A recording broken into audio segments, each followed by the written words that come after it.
저는 오늘 여호수아기 강의 제 7강입니다.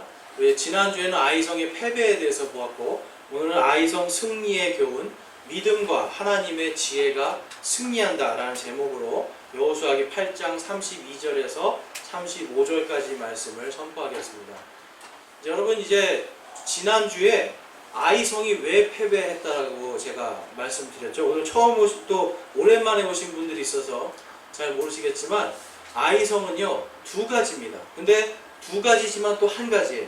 결국은 뭐냐면 믿음이었어요. 하나님에 대한 완전한 믿음이 없었던 거예요. 하나님의 말씀에 대한 완전한 믿음이 없었던 겁니다.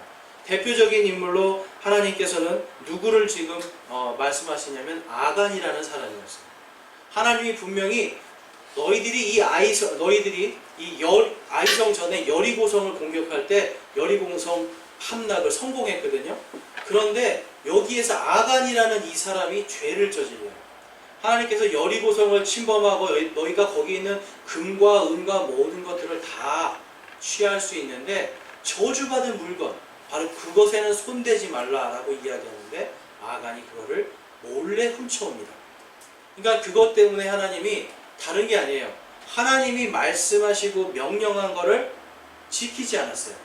왜냐하면 그거를 가지고 왔을 때 그는 저주를 받을 거다라고 하나님이 말씀해 주셨는데도 에이 설마 한 거죠. 그렇죠, 여러분. 이게 여러분 우리 믿음에서 항상 나타나는 거예요.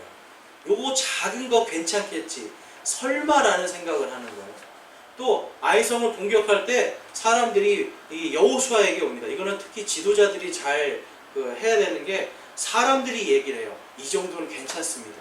우리의 힘으로 할 수 있습니다. 우리가 할 수 있습니다 라고 이야기해요.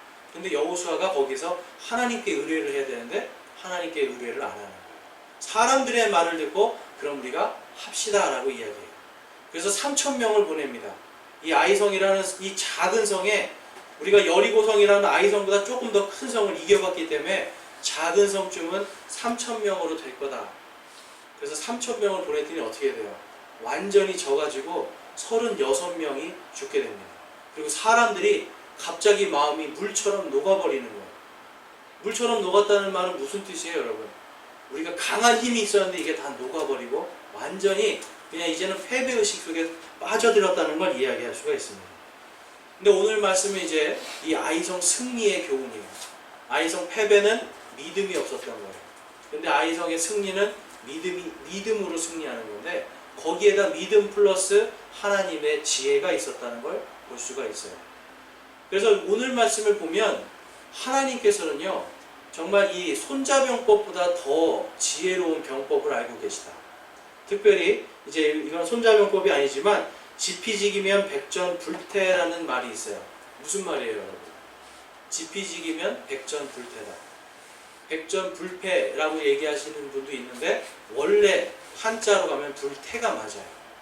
지피지기, 적을 알고 나를 하면 100번 싸워도 위태롭지 않다라는 뜻이에요. 왜 그럴까요, 여러분? 만약에 적이 많이 나보다 더 세요.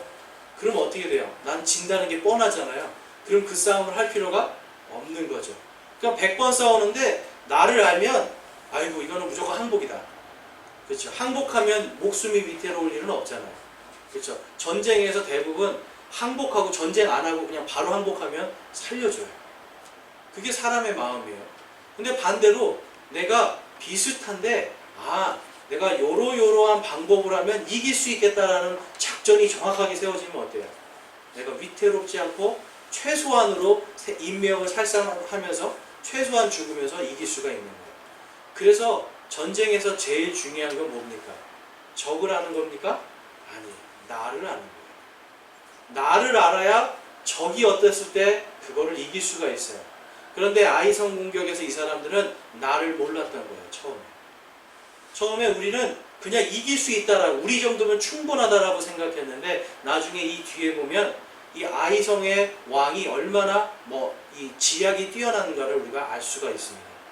그래서 이제 이 8장에서 보면 이 8장 3절 말씀 한번 볼게요. 여호수아기 8장 3절 말씀에 앞쪽으로 가시면, 이에 여호수아가 일어나 싸울 수 있는 온 백성과 함께 아이를 치려고 올라가니라. 여호수아가 강한 용사 3만 명을 뽑아 밤에 보내며 그들에게 명령하여 이르되 보라 너희는 그 도시 뒤로 가서 도시를 마주보고 매복하되 도시에서 너무 멀리 가지 말며 모두 예비하고 있으라 라고 이야기합니다. 자 여러분 아이성 공격할 때 여리고하고 다른 점이 있어요. 여리고는 어땠어요? 철저하게 전쟁 같은 전쟁이 아니죠. 그냥 돌으라고 했어요. 하나님이 돌아라. 그래서 6일 동안 하루에 한 바퀴씩 돌고 마지막 7일째는 7바퀴를 돌고 이들이 온 힘을 다해서 소리를 지르고 나팔을 부니까 성벽이 무너져 버립니다. 하나님이 하신 거죠. 그런데 지금 여리고에서는 이 아이성에서는 뭐라고 그래요? 3만 명을 매복시키라고 그래요. 당시에 이스라엘의 병력이 60만 명입니다. 남자 60만 명의 군인들이 있었어요. 그러니까 3만 명을 지금 이 아이성 뒤에 딱 매복을 시키는 거예요. 그리고 그 뒤에 말씀을 보면 또 이런 말씀이 있습니다. 8장 25절 말씀, 8장에 보면, 자, 8장 25절 말씀을 볼게요. 왜 하나님이 이러한 일들을 시키셨는가? 보면 8장 25절에 그날에 아이의 모든 사람이 쓰러졌는데 남자와 여자가 모두 12,000명이더라 라고 이야기해요. 자, 여러분, 전시에 이 전쟁에서 우리 행주산성 전투할 때 누가 싸웠습니까? 군인만 싸웠어요? 여자들도 같이 돌을 나르고 같이 싸우잖아요. 전쟁이 일어나면 이 성에서 여자들도 누구든지 힘쓸 수 있는 사람은 다 군인으로 변하는 거예요. 그러니까 이 아이성에는 최소한 이 12,000명의 군인이 있었던 겁니다. 그런데 12,000명을 몇 명으로 이기려고 했던 거예요? 처음에 3,000명. 그러니까 정탐꾼들이 잘못 정탐을 했는데 왜 그랬을까요? 바로 이 아이성의 왕이 그만큼 뛰어난 전략이 있었던 거예요. 병력을 숨겼던 거예요. 최소한으로 숨기니까 이들이 3,000명이면 충분합니다 라고 이야기해요. 보통 한 성을 공격할 때 병력이 2배에서 3배가 있어야 그 성을 공격할 수가 있어요. 왜 그렇습니까? 성벽이라고 하는 게 딱 막고 있으니까 같은 숫자로는 이길 수가 없는 거예요. 그러니까 최소한 이 여호수아가 보냈던 정탐꾼들은 병력이 한 1,500명이나 1,000명밖에 안 됩니다라고 보고했던 거예요. 그러니까 3,000명만 가도 우리가 이길 수 있습니다 했는데 실제로 딱 가보니까 어때요? 12,000명이었어요. 하나님은 그것을 아시고 이들에게 3만 명의 매복을 시키고 또 여호수아기 12장에 가보면 그가 또 5,000명 가량을 취하여 도시의 서쪽 편 곧 베델과 아이 사이에 두고 매복시켰더라 라고 이야기합니다. 그러니까 3만 명 북쪽에 매복시키고 서쪽에 5,000명 시키고 여러분 이게 굉장히 큰 엄청난 병법이에요. 한 성을 지금 공략하기 위해서 하나님께서 하나님이 가지고 계시는 지혜를 지금 여호수아에게 다 부어주십니다. 우리가 여러분 이 앞에 제가 사진으로 한번 준비해 봤어요. 이 사진으로 보니까 이렇게 돼요. 자, 또 잘 보이시나요? 네. 노란색으로 된 게 이게 아이성입니다. 아이성인데 지금 여호수아의 군대는 본지는 지금 아이성 정면에 있고 3만 명은 뒤에 매복시키고 5,000명은 서쪽에 이렇게 매복을 시킨 거예요. 그러니까 이렇게 매복시켜서 이제 나중에 이제 보면 알겠지만 여호수아가 막 앞에서 이제 공격하려고 하니까 아이성 왕이 한번 이겨봤잖아요. 그래서 교만해지는 거예요.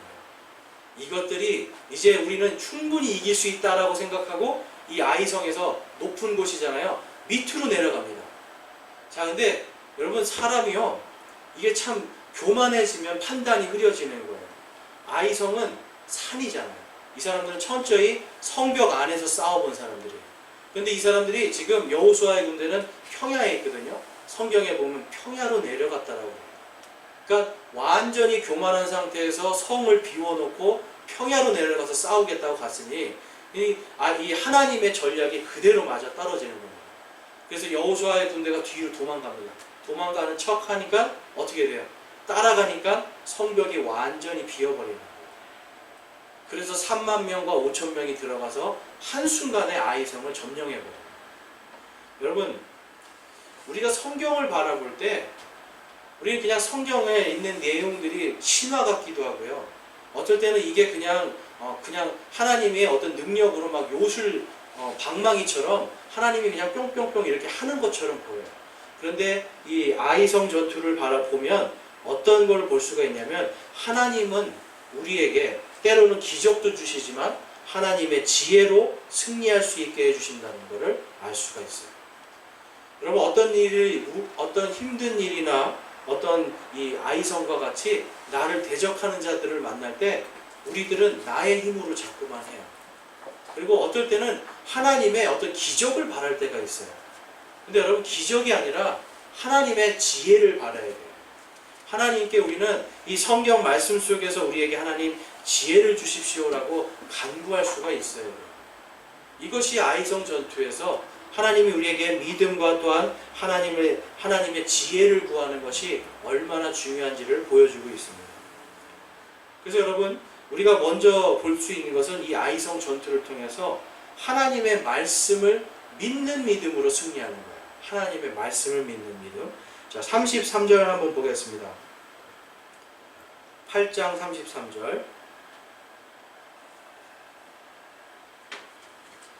온 이스라엘과 그들의 장로들과 직무수행자들과 그들의 재판관들이 주의 언약궤를 맨 레위 사람 제사장들 앞에서 궤의 이쪽과 저쪽에 서되 그들 가운데서 태어난 자뿐 아니라 타국인까지 서니라. 그들의 절반은 그리심산 맞은편에 서고 그들의 절반은 에발산 맞은편에 섰으니 이것은 전에 주의 종 모세가 명령하여 그들이 이스라엘 백성을 축복하게 한 것과 같았더라 라고 말합니다. 여러분 모세가 이 이스라엘 백성들을 축복할 때 어떤 말로 축복을 했죠? 하나님의 말씀을 따르면 형통하고 하나님의 말씀을 지키면 성공한다라고 이야기를 해요. 그래서 여호수아에게도 하나님이 전쟁을 보내면서 다른 걸 명령하신 게 아니라 너는 좌로나 우로나 치우치 말고 오직 하나님의 명령대로 주의 말씀대로만 가면 형통할 거다라고 이야기를 합니다.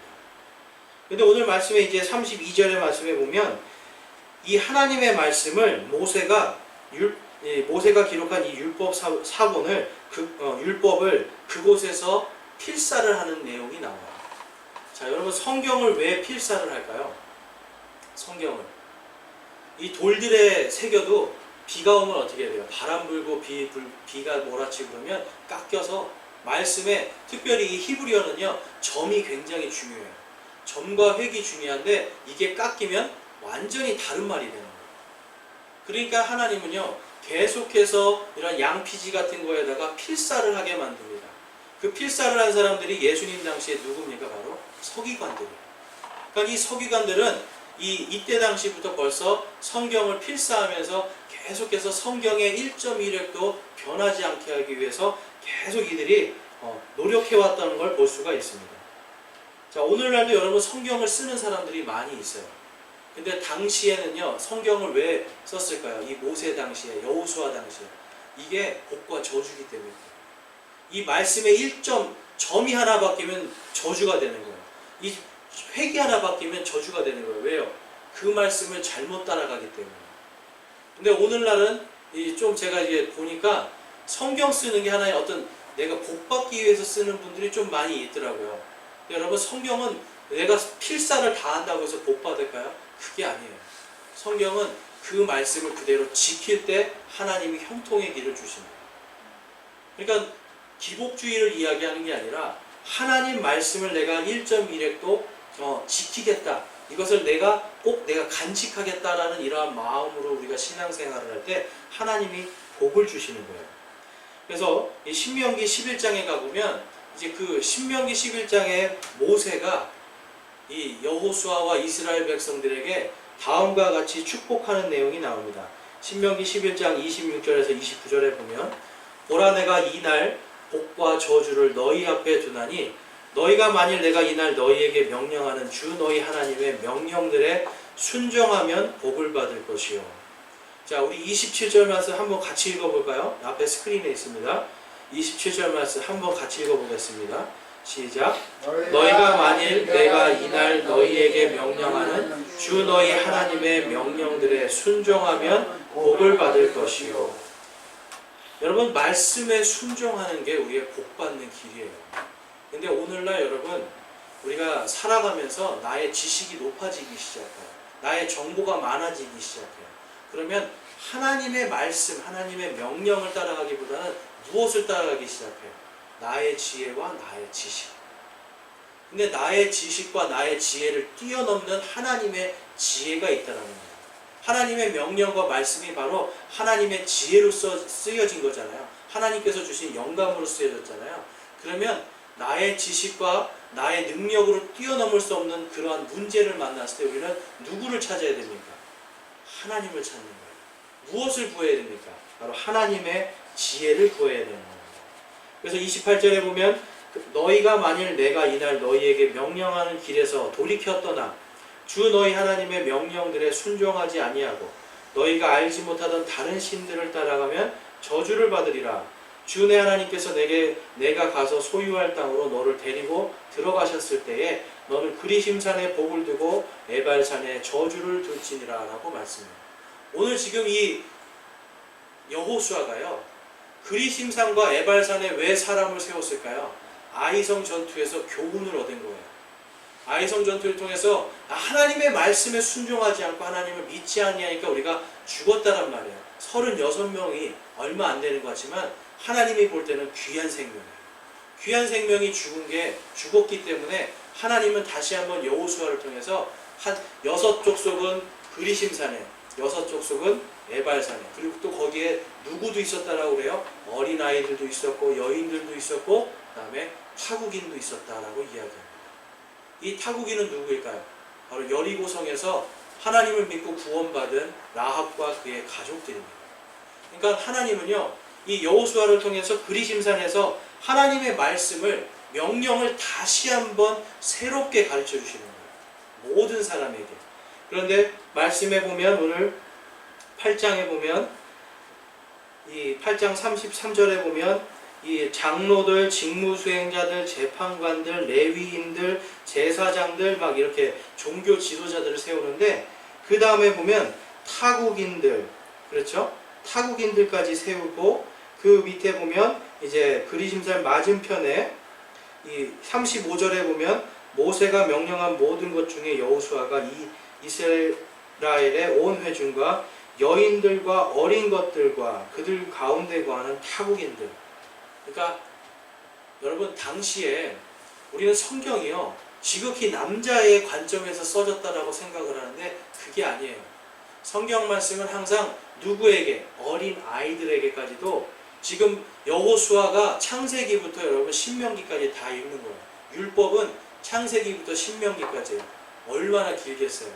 근데 이거를 다 읽었을 때 누구도 이해할 수 있다? 바로 어린아이들도 이해할 수 있다는 거예요. 여러분, 어린아이들이 성경 말씀 이해 못할 것 같죠? 근데 어린아이들이 더 잘 이해하는 경우가 많아요. 그래서 제가 예전에 이 유치부를 할 때 어떤 때는 저희 집사님이 그래요. 너무 애들한테 어려운 거 가르치는 거 아니에요. 근데 저도 생각했어요. 내가 너무 의욕이 앞섰나? 애들한테 너무 어려운 걸 가르치나? 그런데 희한하게 아이들이요, 그 뜻을 알아요. 정확한 뜻을 알아요. 하나님께서 뭘 원하시는지 아이들이 더 정확하게 알더라는 거예요. 왜 그렇습니까? 성경 말씀은 하나님의 영감으로 쓰여졌기 때문에. 인간의 지혜와 인간의 지식이 아니라 그것을 뛰어넘는 하나님의 지혜와 지식이 담겨있는 게 성경책이기 때문에 그걸 통해서 어린아이들도 알 수 있다는 거예요. 그리고 타국인들은 어떻습니까, 여러분? 타국인들, 전혀 성경 지식이 없는 사람들이에요. 한 번도 모세에게 말씀을 들어보지도 못한 사람들이에요.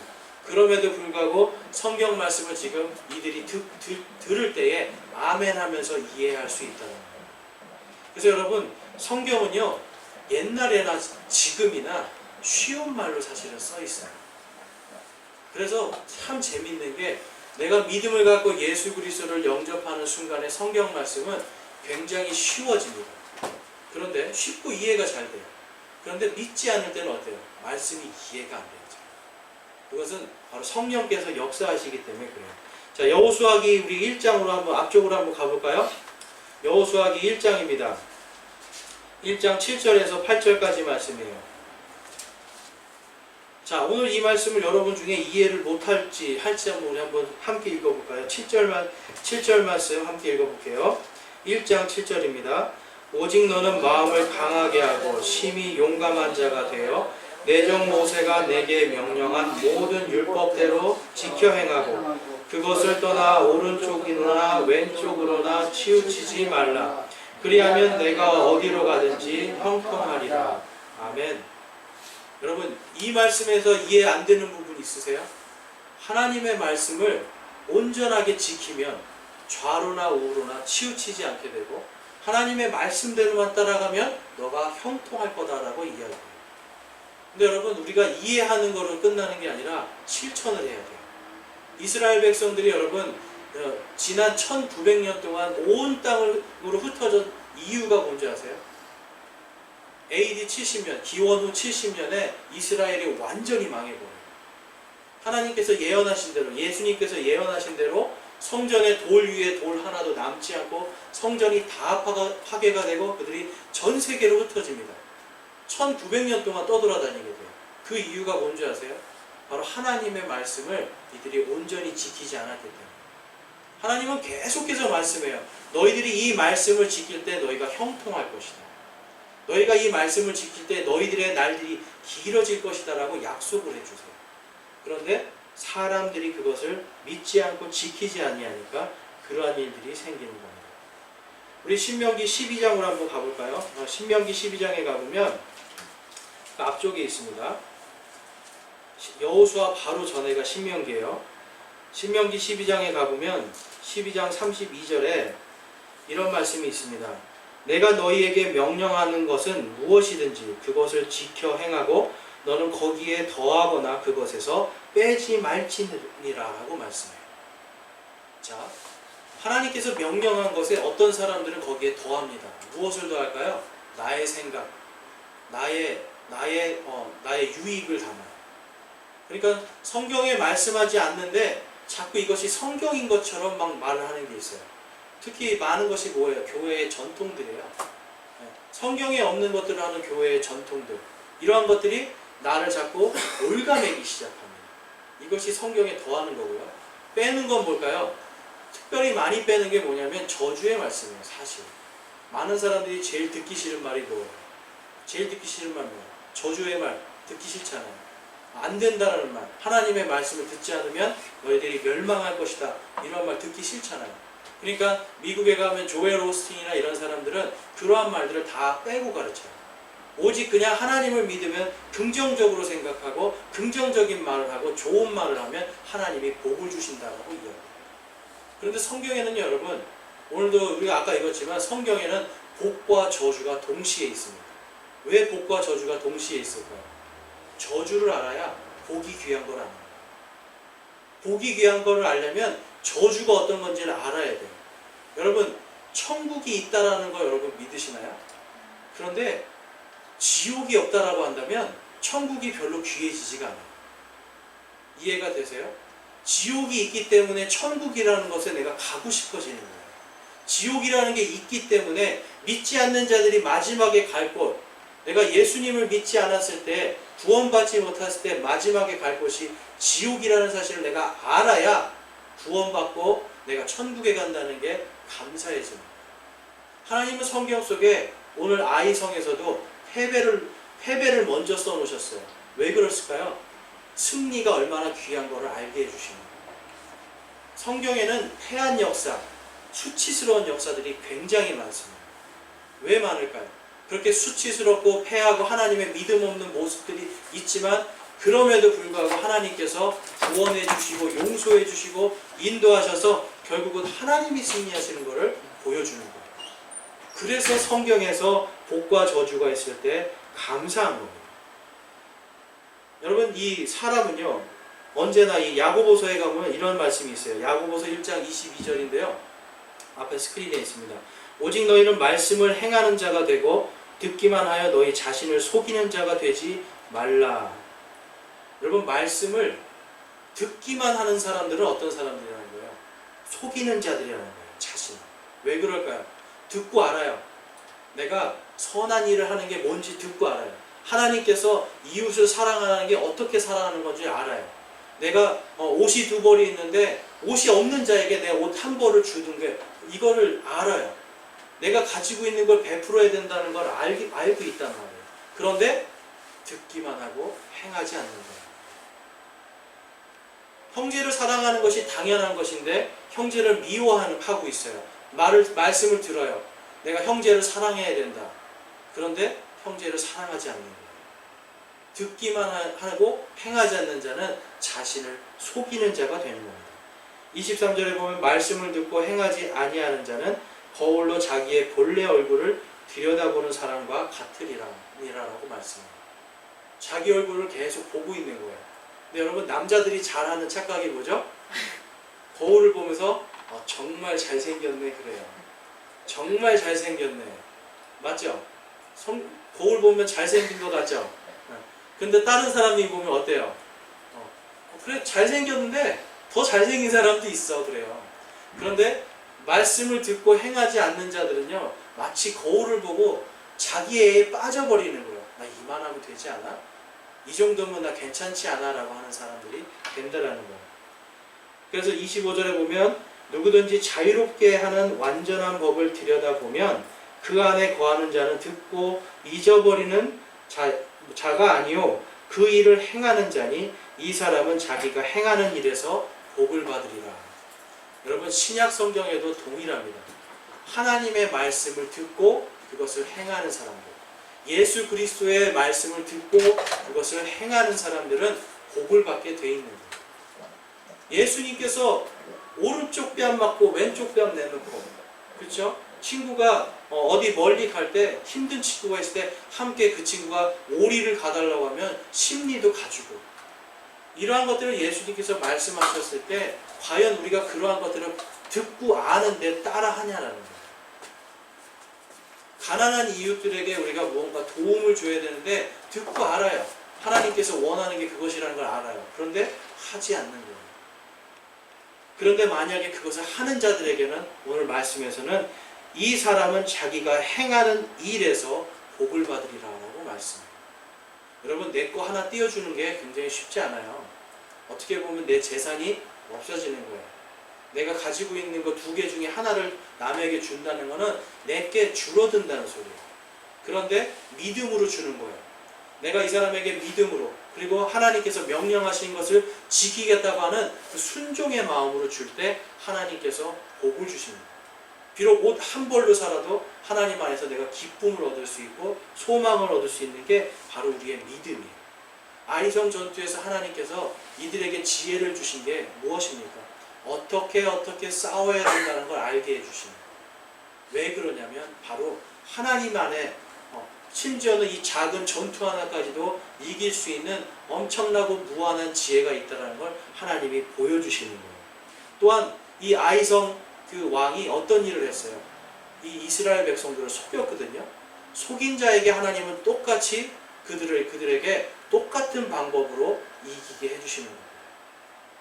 그 다음으로 우리가 볼 수 있는 것은 우리가 믿음 플러스 그 다음에 하나님의 지혜로 승리하는 부분이 있어요. 자, 다시 한번 우리 여호수아로 가면 여호수아기 8장 35절 말씀 한번 보겠습니다. 35절 그 뒤에 여호수아가 율법책에 기록된 모든 것에 따라 율법의 모든 말씀 곧 복과 저주의 말씀을 낭독하였는데 라고 말씀해요. 자, 하나님은 복과 저주의 말씀을 항상 이야기하십니다. 여러분, 우리가 복음을 들을 때 복음을 전할 때나 복음을 들을 때 맨 처음에 하는 게 뭐예요? 나는 죄인이라는 거예요. 죄인임을 인정하는 거에서 복음이 시작돼요. 여러분, 내가 죄인이 아닌데 나는 의로운 사람이에요. 나는 착한 일로 나는 얼마든지 나는 천국에 갈 수 있는 사람이에요 라고 이 세상에 장담할 수 있는 사람이 있을까요? 장담할 수 있어요? 난 착한 일로 난 지금 이 모습으로 이대로 천국에 갈 수 있습니다. 장담할 수 있는 사람이 아무도 없어요. 그런데 예수님 앞에서 나는 죄인입니다. 하나님 예수 그리스도의 보혈의 피로 나의 죄를 씻겨 주시옵소서. 나를 구원해 주십시오라고 주님께 내가 간청할 때 주님께서 나의 죄를 씻어주시고 나를 의롭게 만들어 주십니다. 그러니까 여러분, 복음 속에는 복과 저주가 같이 들어있어요. 받아들이는 자는 영생을 얻고 구원을 받고 천국의 소망이 있지만, 받아들이지 않는 자는 어때요? 그는 멸망과 저주와 지옥이 그를 기다리고 있게 되는 게 복음이에요.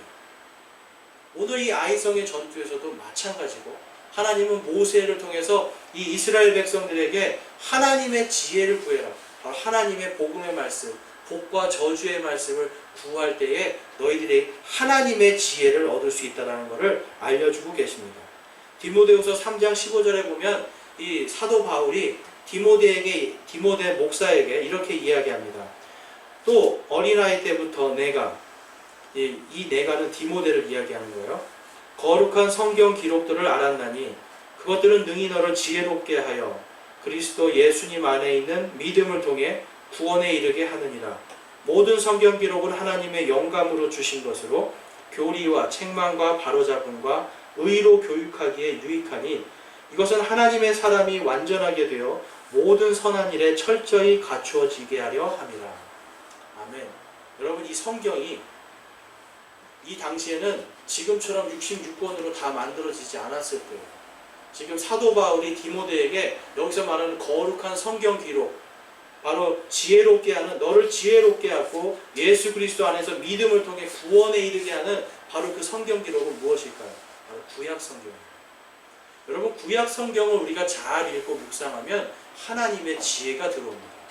그런데 오늘 말씀해 보면 이 성경을 무엇으로 만들어졌다고요? 하나님의 영감으로 지어졌다. 자, 성경이 몇 년 동안 쓰여졌죠? 성경 1600년 동안 지어져요. 자, 1600년 동안 40여 명의 사람이 이 성경을 씁니다.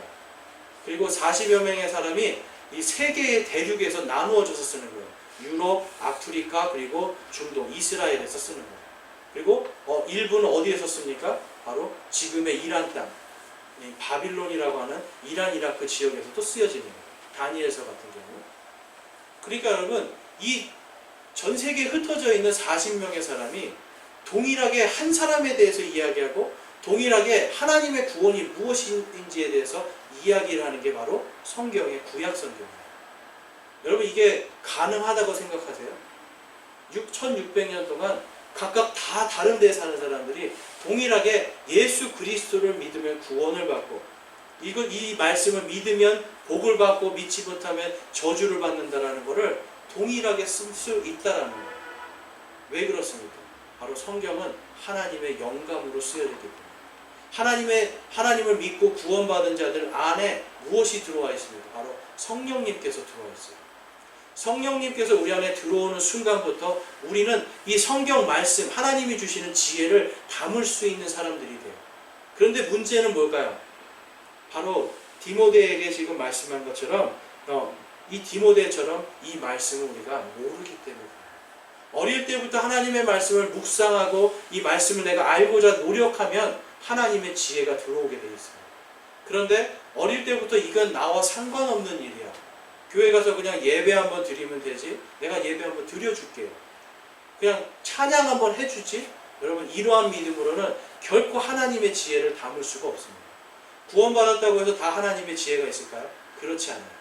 구원을 받았어도 하나님의 지혜는 바로 이 성경 말씀을 통해서 오는 거예요. 그렇기 때문에 17절 말씀 우리 앞에 보이시는 분들은 함께 읽어보겠습니다. 이 성경 말씀을 읽으면 어떻게 될까? 믿는 자들이 17절 말씀입니다.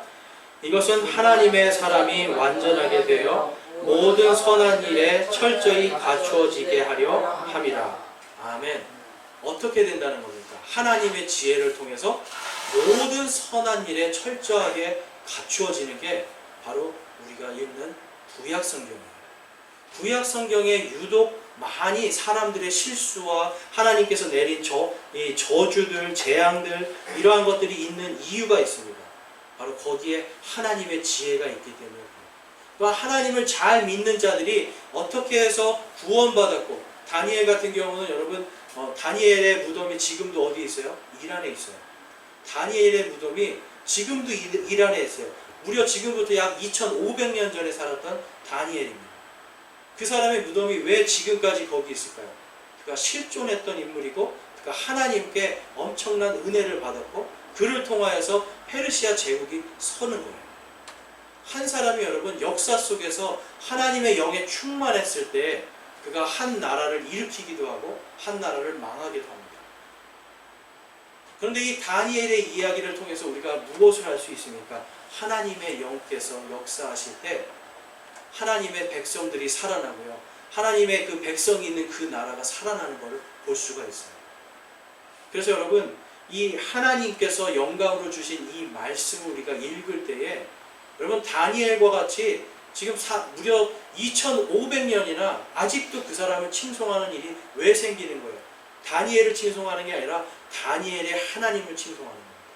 우리가 하나님의 지혜를 담잖아요. 하나님께서 주시는 이 영적인 이러한 하나님의 지혜와 그런 믿음들이 우리 안에 충만해지잖아요. 세상 사람들이 그걸 알게 됩니다. 야, 이거는 도저히 네가 할 수 있는 게 아닌데, 도저히 당신의 능력이 아닌데 어떻게 했습니까? 할 때 하나님의 영에 충만한 사람들은 무엇이라고 이야기해요? 하나님께서 하셨습니다.